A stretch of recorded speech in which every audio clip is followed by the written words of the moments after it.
record button. I hope you're all well. I hope you're all keeping as cool as you need to keep. I've just turned the fan off in my study, just so it's not quite so noisy. So I suspect as the time goes on, as I'm talking, I'll get redder and redder and redder. It's a little warm for me, but welcome. It's good to be here with you. And I thought today we would talk about trust. Trust is something that often comes up when I'm talking with people. And I think it's something that we say a lot. It's a word we say a lot, but I just wanted to have a little bit of a deep dive into it today. What is trust? Where does it come from? How do we trust? Because I think it's a word that actually has a lot more to it than 5 letters. And I think for me, trust, and I always say this when I'm working with clients, I don't expect anybody to trust me without me earning trust. And so trust is about a feeling, I'd say. It's about how we feel with somebody or something. It's about, do we feel safe? Do we feel secure?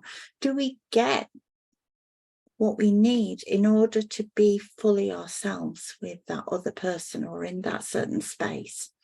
And I don't think that as humans, we naturally trust or don't trust. I think we learn to do that as we go through life. We have a set of experiences that maybe sadly teach us that we can't trust others, or we have a set of experiences that teach us that we can trust others.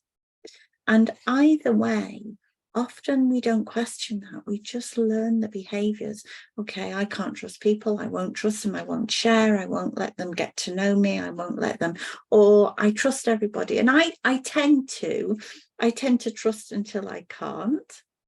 And I think often I speak to people who don't trust until they can.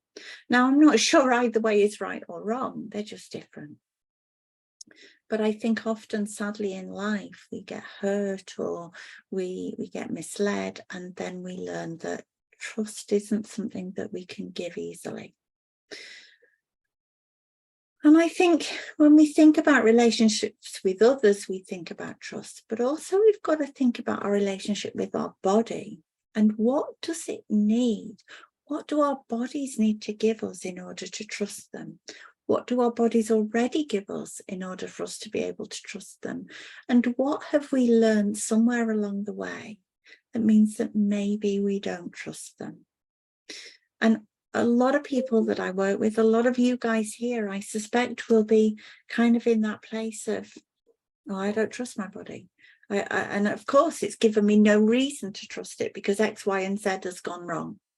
And I really hear you, and I really get that. And I think sometimes when we have illnesses, when we have things that happen to our bodies that we can't change and we have no say in, it is hard to trust.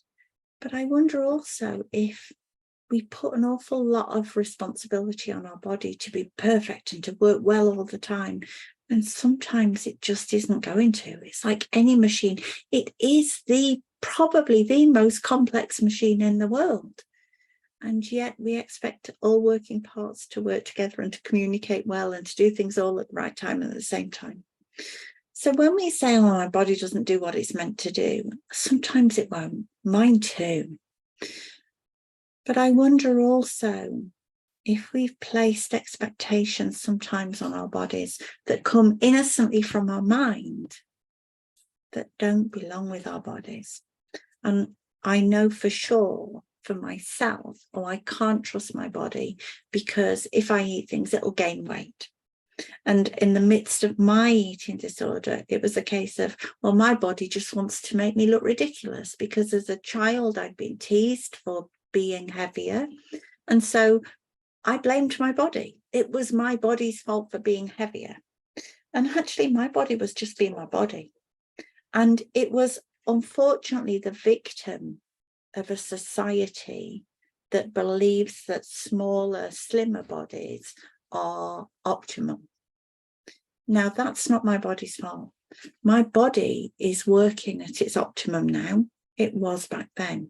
It was just being itself. It was just doing what it needed to do.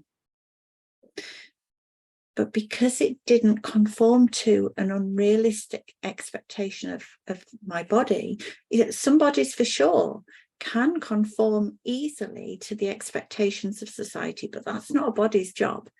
You know, if a body does conform to that, that's just luck, really, because expectations of society, they have no right to say what our bodies should be. But innocently, we often learn that because my body doesn't meet societal expectations, it's let me down, it's gone wrong. It's the reason that I've been teased or bullied or criticized, or that I may not have been included because I look unacceptable to some people. But my body is just being the shape it needs to be. It's being the size it needs to be to work at its optimum. It lives at its set point.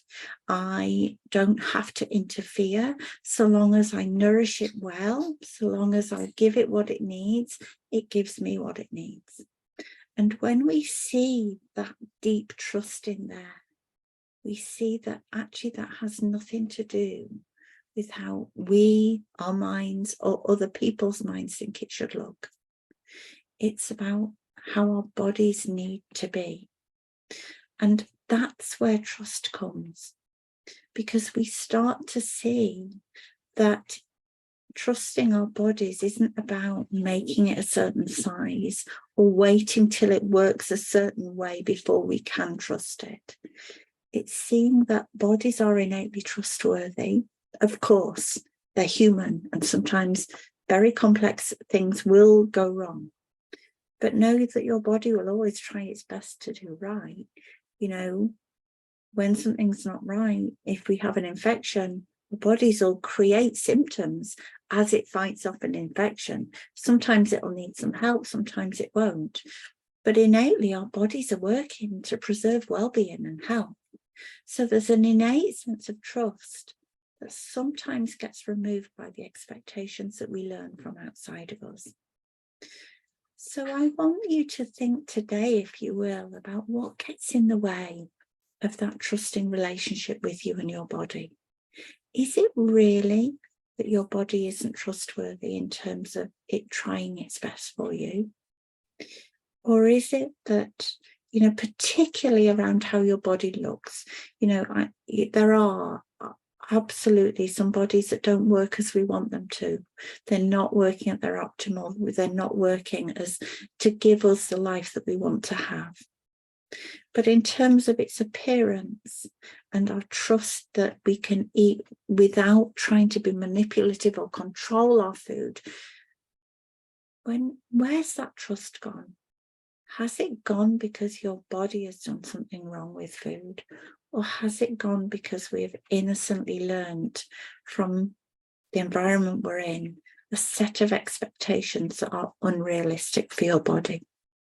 So get curious about that relationship. Get curious about trusting your body. Get curious about what that will take for you and what you need to step beyond in order to develop that trust again between you and your body. I hope your body's working to keep you calm. I see my cheeks getting rosier, and, you know, even sweating. I really don't like sweating on hot days, but there you go. That's my body working hard to keep me alive, because it's keeping my core temperature cool by sweating. So whether I like it or not, thank goodness my body's keeping me alive. Think about trust. Think about what your body does for you, and think about how you can learn to settle into it again for what your body is, not what we think our bodies should be. Have a great weekend when it comes. I shall be back similar time next week, but take care, everybody. Bye-bye.